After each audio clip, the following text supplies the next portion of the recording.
بسم اللہ الرحمن الرحیم والصلاة والسلام علی رسولہ الکریم وعلی آلہ وصحبہ اجمعین، اما بعد۔ میرے محترم بھائی اور دوستو، بہنوں، عزیزو، آج 17 رمضان المبارک ہے، جو اسلامی تاریخ کا نہ بھولنے والا دن ہے، اور اس میں ایک جنگ ہوئی جس کو جنگ بدر کہتے ہیں۔ قیامت تک جتنی جنگیں لڑی جائیں گی اس کی اہمیت سب سے زیادہ ہے۔ قیامت تک جتنے مجاہدین جنگیں لڑیں گے، جنگ بدر میں شریک ہونے والے مجاہدین کا اجر سب سے زیادہ ہے اور رتبہ اور مقام سب سے بلند ہے۔ اللہ تعالیٰ نے بدر والوں کے بارے میں کہا، افعلوا ما شئتم فإنی قد غفرت لکم۔ اللہ کے نبی نے فرمایا کہ اللہ فرماتے ہیں، اے بدر والو، جو مرضی کرو، میں نے تمہیں معاف کر دیا ہے۔ تو پھر اللہ کے نبی نے اپنی زبان سے جو ایک گواہی دی، ان تہلک هذه العصابۃ فلن تعبد، یہ بول کبھی کسی جماعت کے بارے میں نہیں بولا گیا۔ اے اللہ، اگر آج یہ جماعت ہلاک ہو گئی تو پھر قیامت تک تیرا نام لینے والا کوئی نہیں رہے گا۔ یہ 313 پر پورے اسلام کی بنیاد کو کھڑا کیا، اور ان 313 کی فتح کو اسلام کی زندگی قرار دیا، اور ان کی شکست کو اسلام کی موت قرار دیا۔ اور آپ اتنی بے قراری سے مانگ رہے تھے، آپ کی چادر آپ کے مونڈوں سے گر رہی تھی، ابوبکر صدیق آپ کے کندھوں پر چادر کو دوبارہ سیٹ کرتے، وہ پھر گر جاتی۔ آخر اتنا تڑپے کہ ابوبکر صدیق نے آپ کو دونوں بازوں میں ایسے لے لیا، یا رسول اللہ بس کریں، مجھے یقین ہے آپ کی دعا قبول ہو گئی ہے، اب آپ اتنا مت روئیں۔ جنگ بدر کفر اور اسلام کی پہلی جنگ تھی۔ قریش مکہ اور جناب رسول اللہ صلی اللہ علیہ وسلم کے صحابہ کے درمیان یہ پہلی جنگ تھی، اور اس میں جو عدد کا تناسب ہے وہ بڑا ہی عجیب ہے۔ پورے مدنی لشکر میں 313 جنگجو تھے، جن میں 2 کے پاس گھوڑے تھے، ایک زبیر بن عوام رضی اللہ عنہ اور ایک مقداد بن اسود رضی اللہ تعالیٰ عنہ، اور 70 اونٹ تھے، اور اس طرف 100 گھوڑ سوار تھے، اور 700 تلواریں تھیں، اور ہزاروں کی تعداد میں اونٹ تھے، اور ایک شروع میں 1300 کا لشکر تھا۔ پھر اخنس بن شریق نے راستے میں کہا کہ جب ابو سفیان کا قافلہ گزر گیا ہے تو اب واپس چلیں، تو ابو جہل نہیں مانا، تو وہ ناراض ہو کر اپنے 300 آدمیوں کو، یہ بنو زہرہ میں سے تھا، لے کر واپس چلا گیا۔ تو اس طرح پھر ان کی تعداد 1000 رہ گئی۔ قصہ یوں ہوا کہ مکے والوں نے مدینے پر حملہ کرنے کی تیاری کا منصوبہ بنایا۔ کوئی گھر ایسا نہیں بچا جس نے اپنا سامان نہ دیا ہو ابو سفیان کو کہ وہ جا کر بیچیں شام میں اور وہاں سے ہتھیار لے کر آئیں۔ تو ٹوٹل جو سونا جمع ہوا وہ 262 کلو تھا، 62.5 کلو، 50,000 دینار۔ تو 1 دینار 30,000 کا ہوتا ہے، تو 50 ضرب 30,000 ہو تو یہ کوئی 15 ارب روپیہ بنتا ہے۔ اس بڑی مالیت کا، اور 40 آدمی اس کی حفاظت کے لیے تھے۔ جب مدینے والوں کو پتہ چلا کہ ابو سفیان ساز و سامان لے کے جا رہا ہے، ہمارے خلاف یہ استعمال ہوگا، تو آپ نے منصوبہ بنایا کہ ان کو پکڑا جائے۔ چونکہ صرف 40 آدمیوں کی خبر تھی تو آپ نے کوئی اس کے لیے جنگی تیاری نہیں کی۔ جو مسجد میں بیٹھے تھے نصیبوں والے، انہوں نے کہا کہ جاؤ۔ جس کا گھوڑا چند میل کے فاصلے پر تھا اس کو بھی جانے کی اجازت نہیں دی، اس لیے سامان کی قلت وہ بہت ہی زیادہ نظر آ رہی ہے، اور اس میں اللہ کی حکمت تھی۔ اللہ یہ بتانا چاہتے تھے کہ اللہ اپنے نبی کے ساتھ ہے، اور اسے جیتنے کے لیے تمہارے جیسے ہتھیاروں کی ضرورت نہیں ہے، اللہ کی مدد کافی ہے۔ باقی ہتھیار لینا، اسباب اختیار کرنا تو میرے نبی کی سنت ہے، اور یہ سنت فطرت ہے، سنت اسلام ہے۔ تو آپ اس قافلے کے لیے نکلے۔ ابو سفیان کو یہ خطرہ تھا کہ ضرور میرے پیچھے مدینے والے آئیں گے، وہ پھونک پھونک کے قدم رکھ رہا تھا۔ ایک جگہ آپ نے حضرت زبیر اور مقداد رضی اللہ عنہما کو بھیجا کہ جاؤ جا کے پتہ کر کے آؤ۔ تو وہ ایک جگہ انہوں نے اس ابو سفیان کا راستہ میں کنواں آتا تھا، وہاں اپنے اونٹوں کو بٹھایا اور وہاں سے انہوں نے پانی پیا، اونٹوں کو پلایا اور حالات کا جائزہ لے کر واپس آئے۔ ابو سفیان کو خبر تھی کہ کچھ نہ کچھ ہمارے پیچھے مدینے والے لگے ہوئے ہیں، تو وہ دائیں بائیں سارے وہ ریکی کرتا ہوا آ رہا تھا۔ تو وہ اس کنویں پر بھی پہنچا تو اس نے پوچھا لوگوں سے یہاں کوئی آیا تھا؟ تو انہوں نے کہا یہاں 2 آدمی آئے تھے، پانی پی کے چلے گئے۔ تو ابو سفیان نے اونٹوں نے جہاں وہ اپنی لید پھینکی تھی اس سے وہ لید کو اٹھایا اور یوں توڑا تو اس میں سے گٹھلی نکلی۔ تو کہنے لگا اللہ کی قسم یہ مدینے کی کھجور کی گٹھلی ہے، اور وہاں سے فوراً اس نے قافلے کا رخ سمندر کی طرف پھیر دیا اور سمندر کے ساتھ ساتھ وہ پرخطر جگہ کو کراس کر گیا۔ تو اس دوران اس نے جب خطرہ محسوس کیا تو زمزم بن عامر غفاری کو بھیجا کہ جاؤ مکے میں اعلان کرو کہ میرے اوپر حملہ ہونے والا ہے۔ وہ جب مکے میں پہنچ کے اس نے اعلان کیا تو پورے مکے میں ہلچل مچ گئی، ہر کوئی آگ سے بھر گیا اور تیاریاں شروع ہو گئیں۔ تو سب ہتھیاراں کیل کانٹوں سے لیس ہو کر نکل پڑے۔ تو ابو سفیان نے پھر پیغام بھیجا کہ میں نکل گیا ہوں دشمن کی زد سے، لہذا اب جنگ کی ضرورت نہیں ہے، تم واپس آ جاؤ۔ تو عتبہ بن ربیعہ اور اخنس بن شریق نے یہ بات کہی کہ حکیم بن حزام بھی کہ ہمیں اب واپس جانا چاہیے۔ تو ابو جہل نے کہا کہ نہیں، ہم بدر جائیں گے، وہاں شراب پیئیں گے، ہماری باندیاں گانے گائیں گی اور ہم وہاں اونٹ ذبح کر کے کھائیں گے اور پورے عرب کو بتائیں گے کہ ہم بڑے طاقتور ہیں، ہماری دھاک ہے سب پر، ہم واپس نہیں جائیں گے۔ ادھر اللہ کے نبی کو پتہ چلا کہ ابو سفیان کا قافلہ تو نکل گیا، اب تو ابو جہل کا لشکر آ رہا ہے۔ تو آپ نے اپنے ساتھیوں کو اکٹھا کیا کہ بولو بھائی اب کیا کرنا ہے، واپس جاتے ہیں تو اسلام پر کاری ضرب پڑتی ہے کہ کمزوری واضح ہوتی ہے اور ایک خبر پھیل جائے گی کہ مسلمان بہت کمزور ہیں اور یہ صحیح نہیں ہے، اور اگر جمتے اور لڑتے ہیں تو گردنیں اڑتی نظر آتی ہیں، کہاں 100 تلواریں، کہاں 8 تلواریں، ٹوٹل 8 تلواریں تھیں، اور کہاں 100 گھوڑے، کہاں 2 گھوڑے، کہاں 70 اونٹ، کہاں سینکڑوں اونٹ، کہاں 313، کہاں 1000، کوئی چیز بھی برابر کے نہیں تھی۔ وَإِنَّ فَرِيقًا مِّنَ الْمُؤْمِنِينَ لَكَارِهُونَ، ایک طبقہ صحابہ کا پریشان ہو رہا تھا کہ اب کیا بنے گا۔ یہ فطری خوف ہے، نہ کہ بزدلی کا خوف، فطری خوف ہے جس پر ہی تو اجر ہے۔ تو آپ نے سب کو اکٹھا کیا کہ بولو بھئی اب کیا کرنا ہے۔ تو ابوبکر صدیق نے کہا یا رسول اللہ جو آپ کہیں گے ہم نے وہ کرنا ہے۔ آپ نے کہا بولو بھئی کیا کرنا ہے۔ تو مقداد بن اسود کھڑے ہوئے، یا رسول اللہ اذا لا نقول كما قالت بنو اسرائیل اذهب انت وربك فقاتلا نحن ها هنا قائدون، کہ جب موسیٰ علیہ السلام نے کہا نا اپنی قوم سے کہ چلو چل کے شامیوں سے جہاد کرو اور اپنا ملک آزاد کراؤ، تو کہنے لگے تو جا اور تیرا رب، جب فتح ہو جائے تو پھر ہمیں بلا لینا، ہم تو یہ بیٹھے ہیں۔ تو کہنے لگے یا رسول اللہ ہم یہ نہیں کہیں، ہم کہیں گے اذهب انت وربك فقاتلا نحن معك مقاتلون، آپ جائیں، آپ کا رب جائے، ہم آپ کے ساتھ لڑیں گے، کبھی آگے کبھی پیچھے، کبھی دائیں کبھی بائیں، اللہ کی قسم آپ تک کوئی پہنچ نہیں سکتا جب تک ہماری لاشوں کے اوپر سے گزر کے نہ جائے۔ تو آپ نے پھر فرمایا بولو بھائی کیا کہتے ہو، کیا کرنا ہے۔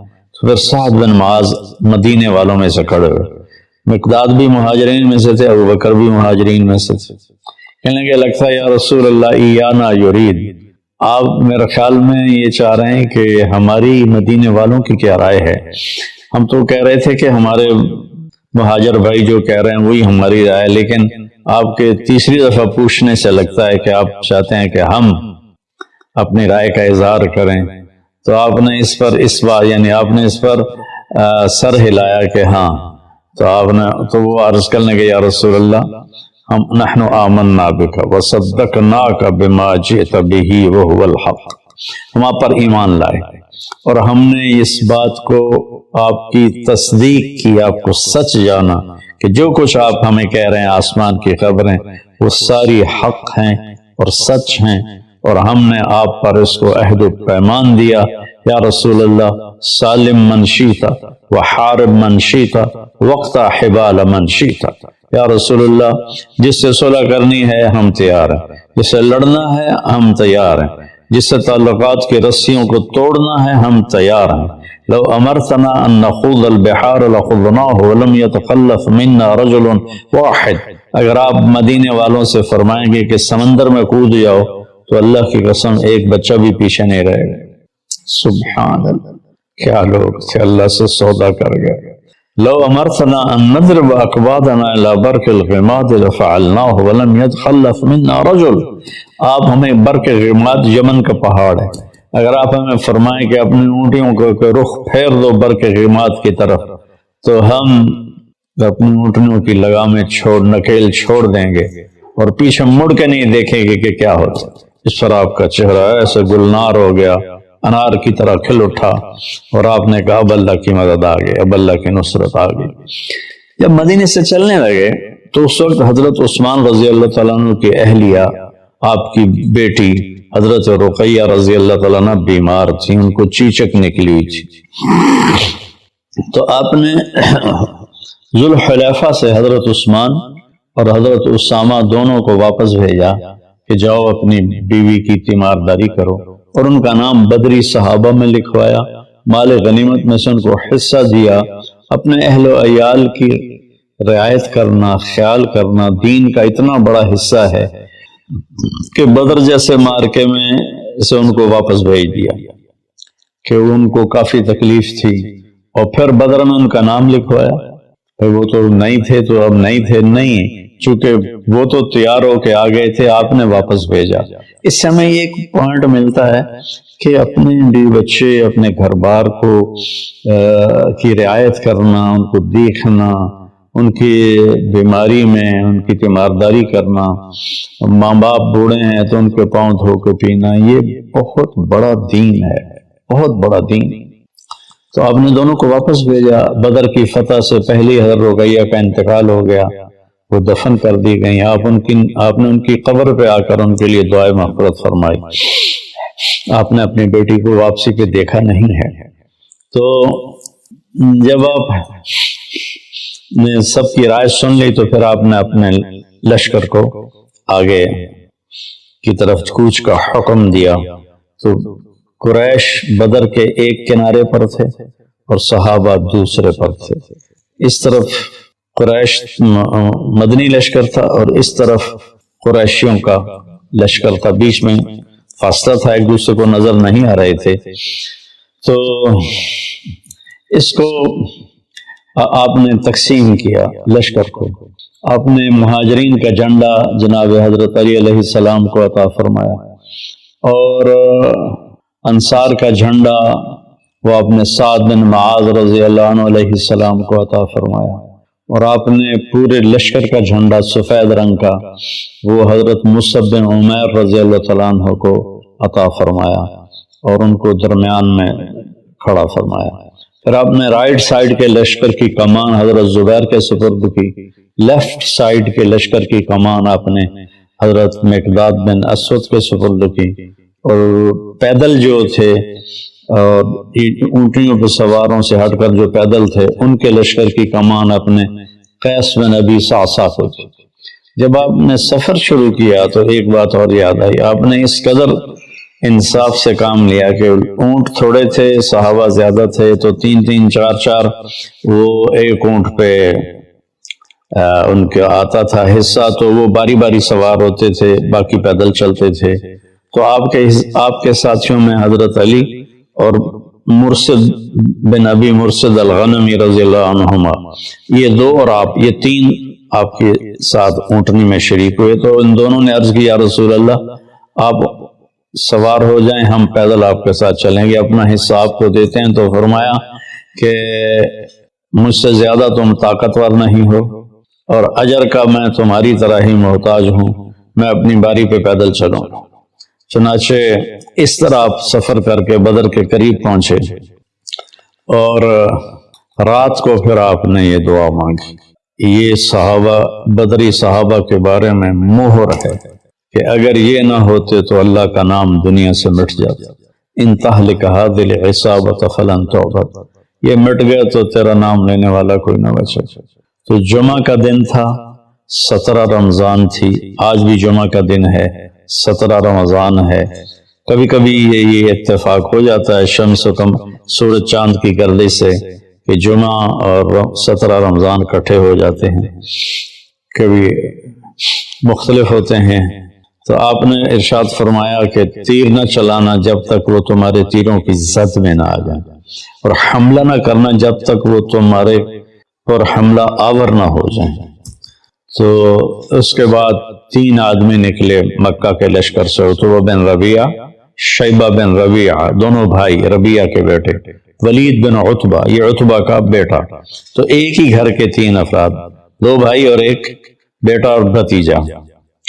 تو ان کے لیے آپ نے بھیجا معوذ بن افرا کو، اور عوف بن افرا کو، اور عبداللہ بن رواحہ، یہ مدینے کے لوگ تھے۔ تو جب وہ سامنے آئے تو عتبہ نے کہا کون لوگ ہو؟ کہا ہم مدینہ کے لوگ ہیں۔ کہا شریف لوگ ہو، ہماری تم سے لڑائی نہیں ہے، واپس چلے جاؤ۔ ان کو واپس بھیج کر کہا محمد صلی اللہ علیہ وسلم، ہماری قوم ہماری طرف بھیج، ہماری برادری سے لڑائی ہے، ان کو بھیج ہماری طرف۔ تو اس پر آپ نے فرمایا ایش عبید اٹھو، عبید بن حارث آپ کے تایا کے بیٹے، یہ سب سے زیادہ عمر کے تھے۔ اے حمزہ بن عبد المطلب آپ کے چچا، آپ کے دادا کے بیٹے، اٹھو۔ اے علی بن ابی طالب اٹھو۔ یہ تینوں دو جوان تھے اور ایک بڑی عمر کے تھے، لوہے کی آگے وہ سکرین تھی۔ تو عتبہ نے پوچھا کون لوگ ہو؟ کہا کہ ہم قریشی ہیں۔ تم کون ہو؟ کہا میں شیبہ، میں عبید بن حارث۔ تم کون ہو؟ کہا میں حمزہ بن عبد المطلب۔ کہا تم کون ہو؟ کہا میں علی بن ابی طالب کا اکفاءنا، اب ہمارے جوڑ کے آئے ہو۔ تو تینوں شیبہ اور عتبہ آپس میں ٹکرائے، عبید اور عتبہ آپس میں ٹکرائے، اور شیبہ اور حمزہ آپس میں ٹکرائے، اور ولید اور علی آپس میں ٹکرائے۔ تو علی و حمزہ علیہ السلام نے تو 2 منٹوں میں اپنے دشمن کا صفایا کر دیا، ولید کا اور شیبہ کا۔ عتبہ نے تلوار کا وار کیا جس سے حضرت عبیدہ کی ٹانگ کٹ گئی اور وہ گر پڑے۔ تو پھر دونوں شیروں نے جھپٹ کر عتبہ کا سر بھی اڑا دیا اور آپ کو اٹھا کے لائے، آپ نے قدموں میں سر رکھ دیا، کہ یا رسول اللہ الست شہید، کیا میں شہید نہیں؟ ہم کو بلا وانا علیک شاہد، میں تم پر گواہ ہوں کہ تو شہید۔ کہنے لگے اگر آج آپ کے چچا ابو طالب زندہ ہوتے تو وہ جان جاتے کہ ان کے اس شعر کا میں زیادہ حقدار ہوں۔ وَنُسَلِّمُهُ حَتَّى نَصْرَ حَوْلَهُ وَنَذْهَلَ عَنْ أَبْنَائِنَا وَالْحَلَائِلِ۔ یہ جناب ابو طالب کا قصیدہ ہے، 90 اشعار کا، اس کو قصیدہ لامیہ کہتے ہیں۔ كَذَبْتُمْ وَبَيْتِ اللَّهِ نَبْزَى مُحَمَّدًا وَلَمَّا نُطَاعَنُ حَوْلَهُ وَنُنَاضِلِ وَنُسْلِمُهُ حَتَّى نَصْرَ حَوْلَهُ وَنَذْهَلَ عَنْ أَبْنَائِنَا وَالْحَلَائِلِ وَأَبْيَضَ يُسْتَسْقَى الْغَمَامُ بِوَجْهِهِ ثِمَالُ الْيَتَامَى عِصْمَةٌ لِلْأَرَامِلِ۔ کیا خوبصورت عربی کا شاہکار ہے وہ قصیدہ۔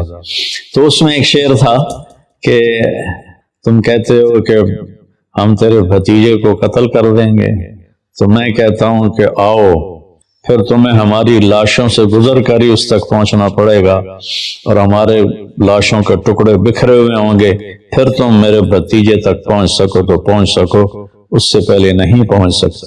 تو جو کہ عبید کے ٹکڑے ہو گئے تھے تو انہوں نے اس پر کہا کہ آج اگر ابو طالب زندہ ہوتے تو وہ جان جاتے کہ میں ان کے شعر کا ان سے زیادہ حقدار ہوں، ونسلمه حتى ونسلمه حتى نصرع حوله ونذهل عن أبنائنا والحلائل.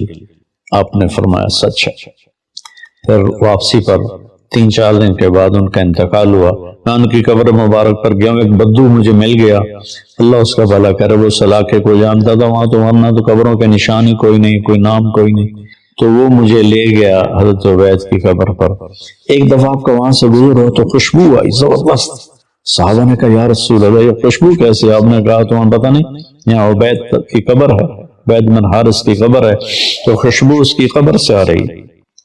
تو اس کے بعد پھر قریش نے عام حملہ کر دیا. تو اللہ تعالیٰ کی غیبی مدد تھی. ایک ہوا کا جھونکا آیا تو حضرت علی نے پوچھا یا رسول اللہ یہ کیا ہے؟ کہ جبریل آ گیا ہے 500 فرشتوں کے ساتھ. پھر دوبارہ ہوا کا جھونکا آیا. پھر حضرت علی نے پوچھا یا رسول اللہ یہ کیا ہے؟ تو آپ نے فرمایا میکائیل آ گیا ہے 500 فرشتوں کے ساتھ. تو اللہ نے 1000 فرشتے اتارے اس جنگ میں لڑنے کے لیے. اور یہ پہلی اور آخری جنگ ہے جس میں فرشتوں نے باقاعدہ قتال کیا اور لڑائی کی. اس سے پہلے بھی نہیں کی, اس کے بعد بھی. احد میں شاید کچھ ملائکہ کی روایت آتی ہے, اس کے علاوہ کوئی نہیں ہے. تو تھوڑی ہی دیر میں ان کے 72 آدمی مارے گئے اور 72 ان کے قید میں آ گئے, باقی سارے بھاگ گئے. کئی صحابہ کہتے ہیں ہم تلوار اٹھاتے مارنے کے لیے, آگے اس کی گردن پہلے ہی اڑ جاتی. ہم نیزہ اٹھاتے سینے میں پار کرنے کے لیے, اس سے پہلے اس کے منہ پہ کوڑا پڑنے کی آواز آتی اور اس کا چہرہ مسخ ہو جاتا, رنگ سبز ہو جاتا تھا. ابو الیسر چھوٹے سے قد کے صحابی ہیں. حضرت عباس کا قد اتنا بڑا تھا, گھوڑے پر بیٹھتے تھے, پاؤں زمین پر لگتے تھے. ان کو باندھ کے لے کے آ رہے تھے. عباس رضی اللہ عنہ شرمندہ. تو جب ان کو پیش کیا تو حضرت تو ہمارے نبی حیران ہو کر دیکھنے لگے کہ ابو الیسر عباس, اچھا یہ کیا؟ کہا یا رسول اللہ مجھے اس نے نہیں پکڑا, مجھے کسی اور نے پکڑا ہے. زمین آسمان کے درمیان وہ کھڑا تھا, اس نے میرے ہاتھ مروڑ کے باندھ کے مجھے رسی اس کو دے دی, وہ تھے جبریل. تو ابو الیسر کہنے لگے نہیں یا رسول اللہ میں نہیں پکڑا. تو آپ نے کہا چپ کر, ایدک اللہ بملک کریم, فرشتے نے تیری مدد کی ہے. تو اللہ تعالیٰ نے اس جنگ میں ابو جہل توبہ تو حضرت معاذ اور معوذ دونوں بھائی تھے, انہوں نے جا کر ابو جہل پہ وار کیا اور اس کی ٹانگ کاٹ دی. ٹانگ کاٹی تو وہ گر گیا, گھوڑے پہ سوار تھا. تو اکرمہ آپ کے ایک بعد میں ایمان لے آیا رضی اللہ تعالیٰ عنہ, انہوں نے پھر معاذ کی معوذ کی کندھے پہ وار کیا تو ان کا ہاتھ ایسے لٹک گیا.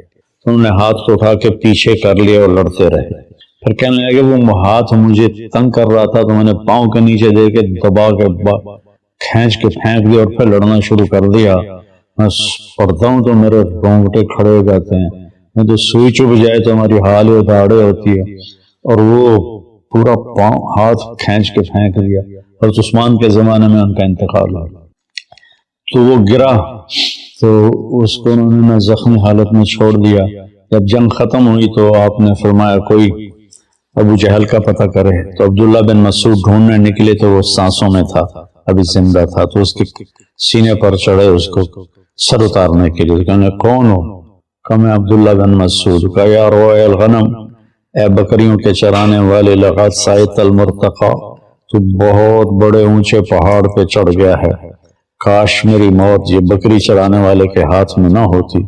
پھر کہنے لگا ذرا نیچے سے کاٹنا, لوگوں کو پتہ چلے بڑے سردار کی گردن ہے. پھر کہنے لگا اخبر صاحب کا, اپنے ساتھی کو بتا دے, انک اليوم ابغض الی من الامس, کہ کل میں تجھ سے جتنی نفرت کرتا تھا آج اس سے زیادہ کر رہا. تو نے اس کی گردن کاٹی اور آ کر آپ کے سامنے پھینکی. تو آپ نے سجدہ شکر کیا اور اللہ نے صحابہ کو عزت دی, کامیابی دی. اور اس کو اللہ تعالیٰ نے قرآن میں یوں بیان کیا ہے کہ اذ تستغیثون ربکم فاستجاب لکم انی ممدکم بألف من الملائکۃ مردفین ما جعلہ اللہ الا بشرا